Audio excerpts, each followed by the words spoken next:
Hey guys, welcome to your second Python tutorial. In this tutorial I'll be talking about basic math operations that you can do in Python, in the Python shell, and also I'll be briefly covering variables. So there's 4 math operations that you can do in the Python just without importing anything that's already built into Python. You can do addition, subtraction, multiplication, which is this asterisk, and division, which is, I think it's called the /, yeah. So you could do, for example, 9 plus 7, you get 16. When you hit return after this, it automatically returns the value for you when you do these math operations in the Python shell. Now, also you could do this using spaces in between the number and the sign. And then, so I just wanted to show you that Python, when doing these kinds of operations, it doesn't care about the spaces. It just looks for a number, and then when that's done, it looks for a sign, and then again more numbers until it finds another sign.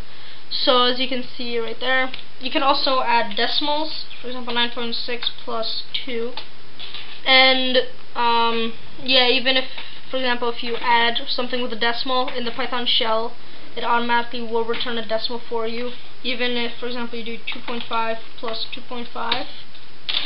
Even though this is exactly 5, though you're using decimals, it will return a decimal for you.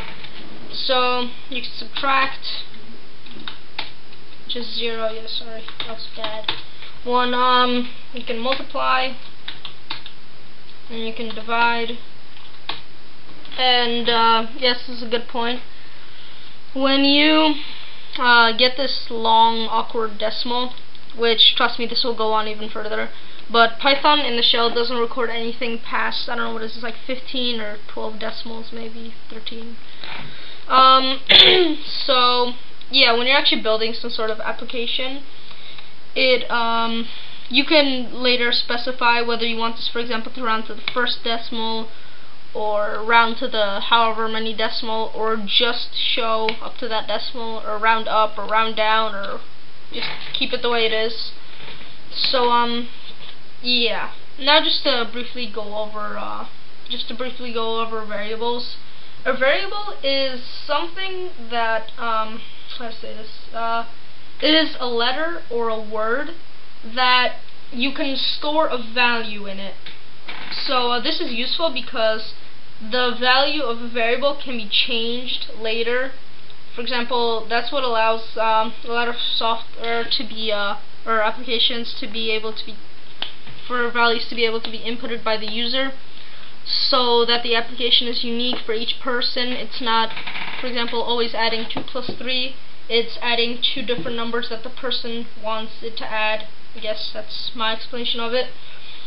So how to store a value in a variable.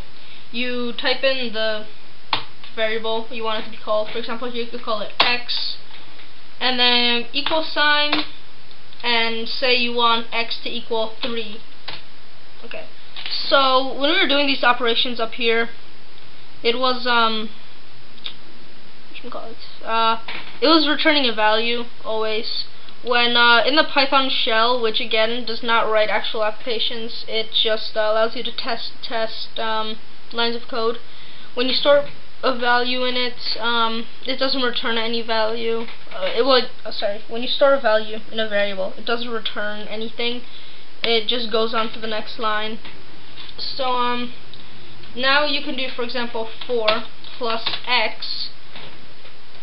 Which, as you know, x is equal to 3 because that's what I stored the value in right here.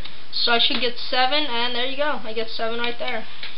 You can also do math operations with just variables. For example, y is equal to, say, 4. So now if you were to do x plus 4, again, you get, x plus y. There you go. You get 7 again, see? So yeah, that's it for now. That was math operations and variables. Thanks for watching.